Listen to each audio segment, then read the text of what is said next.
네, 코로나 확산세가 여전한 가운데 서울 마포구 서교동에 있는 지하 주점에서는 57명 집단 감염이 나왔습니다. 이 주점에서 추석 연휴에 외국인들이 모임을 가졌다가 전파된 것으로 파악이 됐습니다. 수도권 집단 감염 상황 취재기자 연결해서 알아보겠습니다. 황보혜경 기자.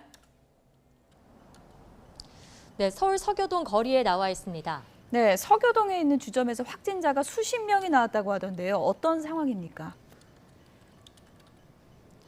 네, 그렇습니다. 우선 제가 나와 있는 곳은 카페나 음식점, 옷가게 등이 밀집한 홍대 거리입니다. 이곳에 있는 한 지하 주점에서 집단 감염이 발생하면서 이 주점은 2주 동안 일시적으로 운영을 중단한 상태입니다.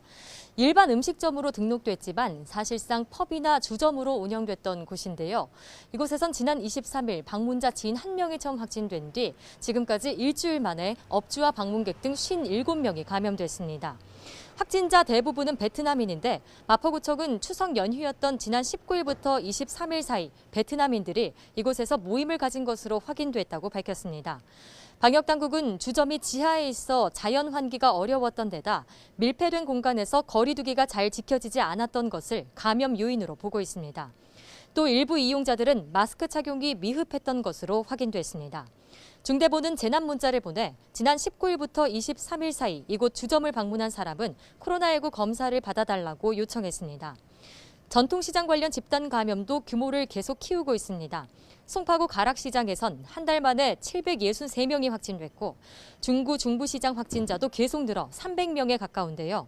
서울시는 시장 종사자들이 오랜 시간 육체노동과 야외 근무를 하며 마스크 착용이 잘 이루어지지 않아 감염에 취약한 것으로 보인다고 판단했습니다. 또 추석 연휴 이후 코로나19 폭증세가 계속되는 상황에서 이동과 모임을 자제해 줄 것을 당부했습니다. 요즘에 병원 등지에서 집단 감염이 상당히 많은데요. 상황이 어떻습니까? 네, 그렇습니다. 병원이나 직장, 학교 등 여럿이 생활하는 시설에서 감염이 계속 이어지고 있습니다. 우선 순천향대 서울병원에선 지난 18일 종사자 1명이 처음 확진된 뒤 지금까지 88명이 집단 감염됐습니다. 이 가운데 종사자가 54명으로 대부분인데 자연 환기가 어려운 지하 대기실 등을 함께 쓰며 전파가 이뤄진 거로 보입니다.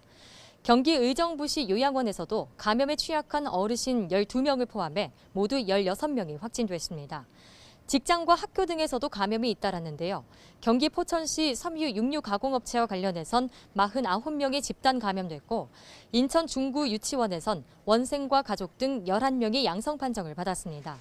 서울 강남구 초등학교에서도 학생이 처음 확진된 이후 모두 13명이 감염돼 치료를 받고 있습니다.